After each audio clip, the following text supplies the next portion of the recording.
चंडालिन के स्वर हकामा धर आगे वो ढोलक तबला बाजते थी ना हो जब के पानो कर ढोलक बाजाए तब के पानो कर दरमथनी घुमत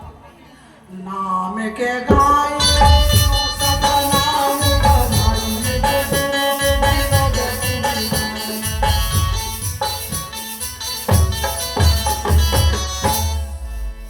तारे नारे अलहल जाके सब भारी पीर रस गाता है हाँ अब वो दौड़े जो ढोलक वाले मन है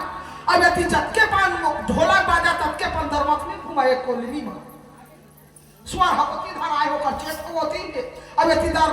न मथते में कोई चेत नहीं है जत्के पान होकर बाजा है इसे घुमाए तत्के कान होकर दरमत में इसे घुमाए जब वो बढ़ाई तिरेस ना और नामे के गायों